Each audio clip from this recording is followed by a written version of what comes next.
नमस्कार, म अर्जुन खतिवडा। तपाईलाई स्वागत छ आजको यस कक्षामा। आज हामी कक्षा 8 को गणित विषयमा रहेको पाठ solution of two unknown simultaneous equation by graphing यानी दुई चलयुक्त युगपत समीकरणको लेखाचित्रद्वारा हल गर्ने विधिको बारेमा छलफल गर्छौं। ल अब कक्षा सुरु गरौँ है त। आजको हाम्रो पाठ छ solution of two unknown simultaneous equations by graphing यानी दुई चलयुक्त युगपत समीकरणको लेखाचित्रद्वारा हल। भन्नुको अर्थात हामीलाई कुनै दुईटा समीकरण दिएको हुन्छ, जस्तै x + y = 2 अनि x - y = 2। जस्तै यो दियो भने के भयो, यो पहिलो यो दोस्रो समीकरण भयो र हामी के गर्छौं भन्दाखेरि यो दुईटालाई हल गरेर x र y को भ्यालु निकाल्छौं र हामी यहाँ ग्राफ यानी लेखाचित्र प्रयोग गर्छौं। लेखाचित्र भनेको ग्राफ र यो कसरी गर्ने भन्ने कुरालाई बुझ्नको लागि हामी केही प्रश्नहरू हेर्छौं र त्यहाँबाट विधि बुझ्ने प्रयास गर्छौं। तर पहिला प्रश्न गर्नुभन्दा पहिला हामी लेखाचित्र कसरी कोर्ने भन्ने बारेमा छलफल गर्छौं। जस्तै मानौ हामीसँग यो एउटा लेखाचित्र दिएको छ यानी ग्राफ दिएको छ। यसलाई O यानी ओरिजिन भनिदिउँ र यहाँ माथि हुन्छ y, यहाँ x ड्याश, यहाँ y ड्याश र यदि हामीसँग x = 2 y = 3 छ भने यानी 2 3 छ भने यसलाई कसरी यहाँ ग्राफमा लगाउने त भन्ने बारेमा हामी बुझ्छौं। अब यो कसरी हेर्ने भन्दाखेरि जस्तै हामी यसलाई 1 यो यहाँसम्म हामी 1 मान्छौं, यहाँ 2 त्यसरी यो 3 भयो हैन, 4 त्यसरी 5 6 7 लेख्दै जान सक्छौं हैन। यो भयो x को लागि र y को लागि यहाँ जस्तै 1 2 3 4 5 6 7 8 यसरी लेख्न सक्छौं। त्यसरी नै यता देब्रेपट्टि भनेको माइनसमा हुन्छ, -1 -2 -3 -4 -5 -6 -7 -8 यसरी हामी यो लेख्न सक्छौं। अब यहाँ तल y को लागि माइनस, त्यसैले -1 -2 -3 -4 -5 -6 -7 -8 यो -8 सम्म लिएको छ। यहाँ पनि सबैतिर 8 लिएको हुनाले हामीले सबैतिर 8 लिन सक्छौं।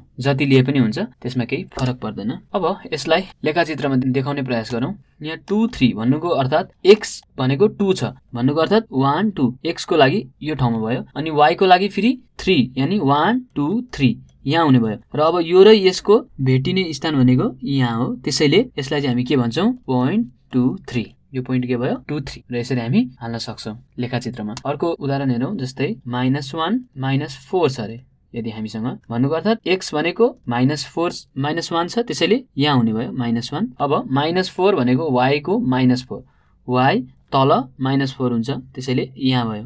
अब यो दुईटा भेटिने ठाउँ भनेको कहाँ, यहाँनिर, त्यसैले यो -1 -4 हुने भयो।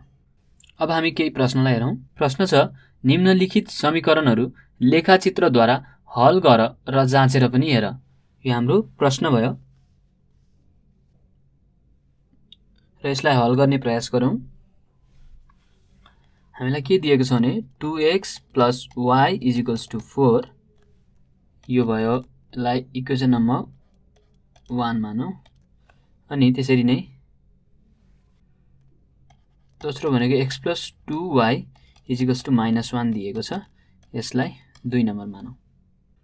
समीकरण 1 बाट हामीले के लेख्न सक्छौं भन्दाखेरि 2x + y = 4 र यसलाई नै हामी y = 4 - 2x लेख्न सक्छौं।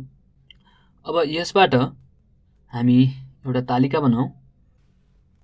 अब x भनेको जस्तै 0 हालेर हेरौँ। x 0 हुँदाखेरि के हुन्छ 4, हामीसँग y भनेको 4 - 2x छ, 0 लगाउँदाखेरि 4 - 2 * 0 भनेको 4 नै हुने भयो, त्यसैले यहाँ 4 हुने भयो। अब x भनेको 2 हालेर हेरौँ। 2 हाल्दाखेरि y = 4 - 2 * 2 यानी 0 हुन्छ, त्यसैले x 2 हुँदाखेरि y 0 हुने भयो। त्यसरी नै x भनेको 3 हालौँ। 3 हाल्दाखेरि के हुन्छ भन्दाखेरि 4 - 2 * 3 भनेको 4 - 6 यानी -2 हुन्छ, त्यसैले -2 लेख्न सक्यौं। यो भयो समीकरण 1 बाट निस्केको कुरा। अब समीकरण 2 मा हेरौँ। के छ x + 2y = -1 दिएको छ, त्यसैले यसलाई हामी 2y equals to -1 minus x लेख्न सक्यौं। त्यसैले y बराबर के हुने भयो -1 माइनस x डिभाइडेड बाई 2 र यसलाई हामी के लेख्न सक्छौं y बराबर -1/2 1 प्लस x भन्नुको अर्थात हामीले y एकतिर लेख्नुपर्छ र x लाई अर्कोतिर राख्दिनु पर्यो। अब समीकरण 2 बाट निस्केको तालिकामा हेरौं, यहाँ पनि x y लेख्नु पर्यो। अब x भनेको हामी 0 लिँदाखेरि y भनेको कति हुन्छ भन्दाखेरि -1/2। त्यसरी नै x भनेको 3 लियो भने y भनेको कति हुन्छ भन्दाखेरि यहाँ 3 + 1 4 अनि -4/2 भनेको -2 निक्लिन्छ र यसरी नै हामी जस्तै 5 हाल्यो भने के हुन्छ भन्दाखेरि 5 + 6 अनि 6/2 भनेको 3, त्यसैले -3 हुन्छ र यो भयो हाम्रो तालिकाहरु भयो। अब हामी यसलाई लेखाचित्रमा उतार्ने प्रयास गरौँ। पहिला यहाँ हेरौँ 0 र 4 छ, यानी 0 4 पहिला लेखौँ 0 र 4 देखाउनु पर्ने छ पहिलो। अब त्यसरी नै 2 र 0 भन्नुको अर्थात 2 0 2 0। यसरी नै 3 - 2 3 - 2 यो भयो पहिलो समीकरणको पोइन्टहरु। दोस्रोबाट हेरौँ 0 - 1/2 छ, त्यसैले 0 - 1/2। अर्को भनेको 3 - 2 छ, त्यसैले 3 - 2। अर्को भनेको 5 - 3 5 - 3 छ, 5 - 3।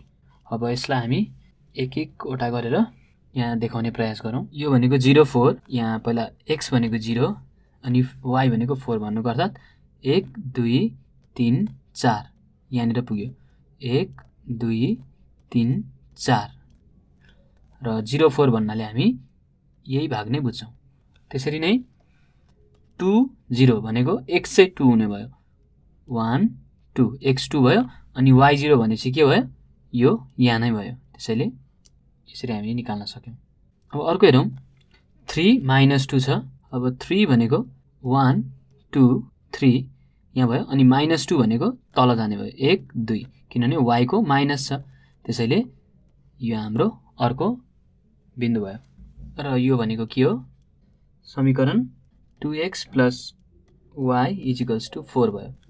अब दोस्रोमा हेरौं 0 - 1/2 भनेको 0 - 1/2 y को भ्यालु -1/2 भनेको यता आउने भयो किनभने यहाँदेखि यहाँसम्म 1 हो भनेपछि माइनस भनेपछि यता यहाँ कहीं बीचमा हुने भयो, त्यसैले 0 - 1 भनेको यही हुने भयो।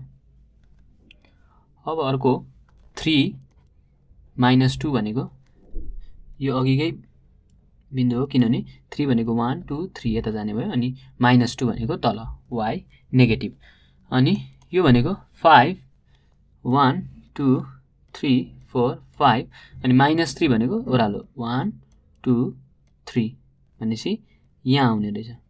यो भयो अर्को पोइन्ट। अब यहाँ पनि तीनटा हामीले पोइन्टहरु लिइसकेका छौं, त्यसैले यसलाई जोड्ने प्रयास गरौँ र हेरौं अर्को भनेको हाम्रो के आयो। यो भनेको x + 2y = -1 आयो। अब यो दुईटै रेखाहरु कहाँ काटिए त भन्दाखेरि यो भागमा काटिए, यानी 3 - 2 पोइन्टमा काटिए। त्यसैले यो जुन हामीलाई समीकरणहरु दिएको थियो यसको हल भनेको x = 3 अनि y = -2 हुने भयो। कसरी यो दुई रेखाहरु जहाँ काटिएका थिए त्यो भाग त्यो नै हाम्रो उत्तर हो, यानी x भनेको यो पहिलो अनि y भनेको यो दोस्रो। त्यसैले x = 3 अनि y = -2 नै हाम्रो के भयो उत्तर भयो। भनेपछि हामीले के लेख्न सक्यौं भन्दाखेरि अब हामीले निकालेको उत्तर यानी x = 3 y = -2 यो सही हो कि हैन त भनेर जाँचेर हेर्नको लागि हामी के गर्न सक्छौं भन्दाखेरि हामीसँग दिएको समीकरणलाई हेरौं। के छ भन्दाखेरि 2x + y = 4 र x + 2y = -1 छ। अब यो x को भ्यालु र y को भ्यालु यहाँ हालेर हेर्छौँ। यदि यो मिल्यो भने हामी के भन्छौँ, यो उत्तर सही छ। यानी 2x भनेको 3 अनि y भनेको -2। यदि यो बराबर 4 आउँछ भने हाम्रो उत्तर मिल्यो। यहाँ हेरौँ 6 - 2 यानी यो 4 भन्नुको अर्थात् यो 4 सँग मिल्यो, त्यसैले यसलाई मिल्यो। अब यता हेरौँ x + 2y मा x भनेको 3 y भनेको -2 हाल्दाखेरि हामीले कति प्राप्त गर्नुपर्छ, -1। त्यसैले हेरौँ यदि हामीले पाउँछौँ कि पाउँदैनौँ। x भनेको 3 + 2 y भनेको -2, त्यसैले 3 - 4 हुने भयो, यानी -1 भनेपछि हाम्रो उत्तर मिलेछ। त्यसैले x बराबर 3 अनि y बराबर -2 नै हाम्रो यसको यो प्रश्नको सल्युसन भयो, यानी उत्तर भयो। यसमा पहिलो समीकरण यानी इक्वेसन दिएको छ 2x + 2y = 0 भनेपछि हामी 2x + 2y = 0 लाई के लेख्न सक्छौँ भन्दाखेरि यो दुईटैमा 2 कमन छ, यहाँ पनि 2 कमन भएको हुनाले 2 कमन लिने अनि भित्र के रह्यो, x + y रहने भयो। र यो भनेको x + y = 0 हुने भयो, किनभने 0 लाई 2 ले डिभाइड गर्यो भने 0 नै हुन्छ। त्यसैले हामी x + y = 0 लेख्न सक्छौँ। अब y = -x हुने भयो त्यसो भए। र अब हामी x का विभिन्न भ्यालुहरूको लागि y निकालौँ। यहाँ x यहाँ y हुने भयो। अब x 0 हुँदाखेरि यहाँबाट हेरौँ x 0 हुँदाखेरि y पनि 0 नै हुने भयो। अनि x 1 हुँदाखेरि यहाँनिर x 1 हुँदाखेरि y = -1 हुने भयो, किनभने y = -x छ। x को ठाउँमा 1 लाउँदाखेरि y = -1 हुने भयो, त्यसैले -1। अब x को ठाउँमा 2 लगाइयो भने हामीले -2 पाउँछौँ हैन। त्यसरी नै -1 राख्यो भने x को ठाउँमा हामीले के पाउँछौँ, y = 1 पाउँछौँ। त्यसरी नै x को ठाउँमा -2 राख्यो भने हामीले y को ठाउँमा के पाउँछौँ, 2 पाउँछौँ। र यो भयो पहिलो समीकरणबाट निक्लेको पोइन्ट्सहरू। अब दोस्रो इक्वेसनलाई हेरौँ, यानी दोस्रो समीकरणलाई हेरौँ। यहाँ y लाई एकतिर अनि रहेको बाँकी टर्महरूलाई अर्कोतिर लाने कोसिस गरौँ। y यही भइहाल्यो, y -8। अब यो 5x यता जाँदाखेरि के भयो, -5x। र यसको पनि हामी टेबल बनाऊ। यहाँ x यहाँ y। x को ठाउँमा 0 हाल्दाखेरि के हुन्छ भन्दाखेरि x 0 हुँदाखेरि y -8। कसरी त भन्दाखेरि y = -8 - 5x छ। त्यसैले x 0 हाल्दाखेरि -5 × 0 हुने भयो, यानी -8 हुने भयो। त्यसरी नै हामीले 1 राख्दाखेरि -13 हुने भयो, अनि -1 राख्दाखेरि -3, -2 राख्दाखेरि 2 हुने भयो। अझै एउटा राख्ने प्रयास गरौँ। अब के राखौँ भन्दाखेरि x = 2 राख्यो भने हामीले के पाउँछौँ भन्दाखेरि -18। र अब यो पोइन्टहरूलाई हामी ग्राफमा भर्ने प्रयास गरौँ। पहिला यी पोइन्टहरू हाल्ने प्रयास गरौँ। 0 0 भनेको यहाँ हुने भयो, अनि 1 - 1 भनेको कहाँ हुने भयो भन्दाखेरि x को 1 अनि y को -1 भनेको यहाँ हुने भयो। अनि अब यो पनि भयो। यो x2 हुँदाखेरि y -2, x2 भनेको यहाँ भयो अनि -2 भनेको तल यहाँ हुने भयो। अनि अर्को भनेको -1 हुँदाखेरि 1, नेगेटिभ अफ -1 हुँदाखेरि y को भ्यालु चाहिँ 1 भएको भन्नुको अर्थात् हामीले x नेगेटिभ भनेको यहाँ यो -1 भयो, अनि y 1 भनेको पोजिटिभ भनेको यहाँ हुने भयो। अर्को भनेको -2 भनेको यता यहाँनिर, अनि y को +2 भनेको माथि 1 2। अब के गरौँ, यो सबैलाई जोड्ने प्रयास गरौँ। यो भनेको के हो भन्दाखेरि y = -x को ग्राफ भयो। अब अर्कोलाई हेरौँ, यहाँ हेरौँ 0 - 8 भनेको x 0 हुँदाखेरि y - 8 भनेको 1 2 3 4 5 6 7 8 भनेको यहाँ हुने भयो। दोस्रो भनेको 1 - 13 भनेको x 1 हुँदाखेरि यहाँनिर हुँदाखेरि y चाहिँ -13 भनेको ओह्रालो 1 2 3 4 5 6 7 8 9 10 11 12 13 भनेपछि यहाँनिर हुने भएछ। अर्को 2 - 18 यो हाम्रो ग्राफमा नअटाउनु भएको हुनाले हामी यसलाई छोडिदिँदा पनि भयो। किन भन्दाखेरि ग्राफमा हामीले अरू यो 2 पोइन्ट लियो भने पनि हामीले लाइन बनाउन सक्छौँ। र यसलाई हेरौँ कसरी गर्ने। -1 -3 -1 भनेको यहाँनिर हुने भयो अनि -3 भनेको ओह्रालो 1 2 3 यो भयो -1 -3। अब अर्को -2 अनि 2 भन्नुको अर्थात् 1 2 यो -2 भयो x को अनि 2 भनेको पोजिटिभ 2 छ त्यसैले 1 2 भनेको यो पोइन्ट हुने भयो। अब हामी के गरौँ भन्दाखेरि यो लाइनलाई जोड्ने प्रयास गरौँ। यो के हो त भन्दाखेरि यो भनेको y = -8 - 5x को लाइन हो। अब यो ग्राफबाट हेर्दाखेरि हामीले के देख्छौँ त भन्दाखेरि यो दुईटै लाइन छ जुन y = -x भन्ने र अर्को y = -8 - 5x भन्ने ग्राफको लाइनहरू एउटा बिन्दुमा काटिएका छन् र यो बिन्दु के बिन्दु हो? यो बिन्दु भनेको -2 र 2 हो। यानि यो दुईटै रेखाहरू एउटा पोइन्टमा काटिएका छन्, त्यो पोइन्ट भनेको -2 2। त्यसैले हामी के लेख्न सक्छौँ? x भनेको -2 अनि y भनेको 2। कसरी भन्दाखेरि यो -2 र 2 मा काटिएको हुनाले हामी यो पहिलो भनेको x को भ्यालु हो यानि -2 अनि दोस्रो भनेको y को भ्यालु हो त्यसैले y = 2 भन्नुको अर्थात् हाम्रो यो समस्याको समाधान भनेको x = -2 र y = 2 भयो र यसरी हामी हल गर्न सक्छौँ।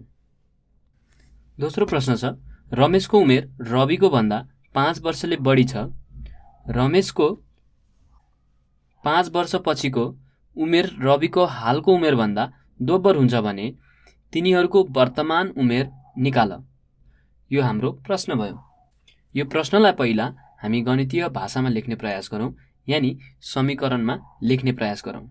मानौ रमेशको वर्तमान उमेर भनेको x वर्ष छ र रविको वर्तमान उमेर भनेको y वर्ष छ। अब त्यो हुँदाखेरि हामीलाई प्रश्नमा दिएको अनुसार रमेशको उमेर रविको भन्दा 5 वर्षले बढी छ। रमेशको उमेर रविको भन्दा 5 वर्षले बढी छ भन्नुको अर्थात् रविको उमेरमा हामीले 5 वर्ष जोडिदियो भने रमेशको उमेर जति हुन्छ भन्नुको अर्थात् x = y + 5 यो भन्नुको अर्थात् यो भयो रविको उमेर। रविको उमेरमा 5 वर्ष जोडिदियो भने के हुन्छ? रमेशको उमेर हुन्छ। किनभने हाम्रो प्रश्नमा के भनेको छ? रमेशको उमेर रविको भन्दा 5 वर्षले बढी छ। त्यसैले x = y + 5 यो हाम्रो पहिलो इक्वेसन हुने भयो। अब दोस्रो भागमा के भनिएको छ भन्दाखेरि रमेशको 5 वर्षपछिको उमेर भनेको रमेशको वर्तमान उमेर भनेको अहिले x वर्ष हो। 5 वर्षपछि भनेको x + 5 हुने भइहाल्यो हैन। अनि रमेशको 5 वर्षपछिको उमेर रविको हालको उमेर भनेको कति हो? y हो। रविको हालको उमेर भन्दा दोब्बर हुन्छ भनेको मतलब 2 गुणा धेरै हुन्छ। त्यसैले यसलाई 2y लेख्न सक्ने भयो। किन भन्दाखेरि रमेशको 5 वर्षपछिको उमेर भनेको यो x + 5 भइहाल्यो अनि यो उमेर चाहिँ के हुन्छ रे? रविको हालको उमेर भन्दा दोब्बर हुन्छ। रविको हालको उमेर भनेको y हो अनि यो भन्दा y भन्दा दोब्बर हुन्छ भन्नुको अर्थात् हामीले 2y लेख्न सक्छौँ र यो भयो हाम्रो इक्वेजन्सहरू।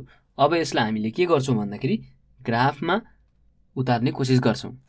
र त्योभन्दा पहिला हामी यहाँ हेरौँ, यो पहिलो समीकरणबाट हामी y = x - 5 लेख्न सक्छौँ। त्यसैले अब x को भ्यालु 0 राखेर हेरौँ, यहाँ x को भ्यालु 0 राख्दाखेरि के हुन्छ त भन्दाखेरि हामीले y भनेको -5 पाउँछौँ। त्यसरी नै x को भ्यालु 5 राख्दाखेरि हामीले के पाउँछौँ, 0 पाउँछौँ। अनि x को भ्यालु 10 राख्दाखेरि हामीले 5 पाउँछौँ। अनि x को भ्यालु 15 राख्दाखेरि हामीले 10 पाउँछौँ। अनि 20 राख्दाखेरि हामीले के पाउँछौँ, 15 पाउँछौँ। यो के भयो, यसको तालिका भयो। अब दोस्रो इक्वेजनलाई हेरौँ, यहाँबाट हामी के लेख्न सक्छौँ भन्दाखेरि 2y = x + 5 अनि y बराबर x + 5 / 2 लेख्न सक्छौँ। अब यसको पनि तालिका बनाएर हेरौँ।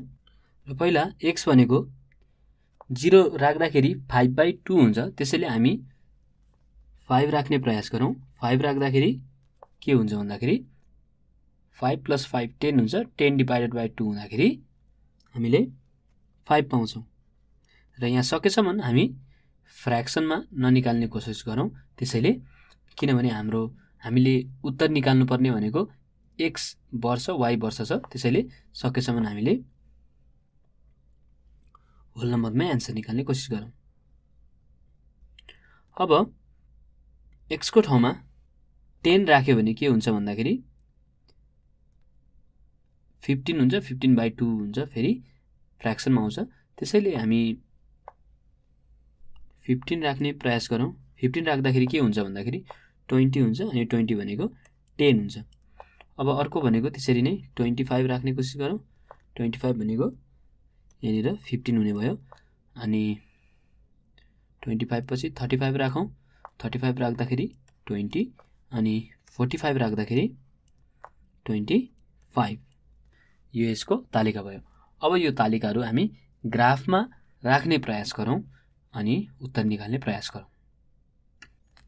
र हामी एक युनिटलाई 5 मा डिभाइड गऱ्यौँ, किनभने हाम्रो जति पनि पोइन्टहरू छ यहाँ हेरौँ 5 5 5 10 अनि 10 त्यस्तो भएको हुनाले हामी मल्टिपल अफ 5 मा यसलाई बाँडेका छौँ। त्यसैले हामी यसलाई पनि 5 10 15 20 25 30 35 भनेर लेखौँ। अनि यहाँ तल पनि -5 -10 -15 -20 -25 -30 र -35 भनेर लेख्न सक्छौँ। अब पहिला यो पोइन्टहरू ग्राफमा राखौँ। पहिला हेरौँ 0 र -5 छ। 0 भनेको यही भइहाल्यो, y भनेको -5 यानि यो तल आउने भयो। त्यसैले यहाँनिर पहिलो पोइन्ट यहाँ पर्ने भयो। दोस्रो भनेको 50 50 भनेको यो नै भइहाल्यो, x को 5 y को 0, त्यसैले 50 यो हुने भयो। 10 5 भनेको 10 यहाँ छ अनि 5 y को 5 भनेको यहाँ हुने भयो, 10 र 5।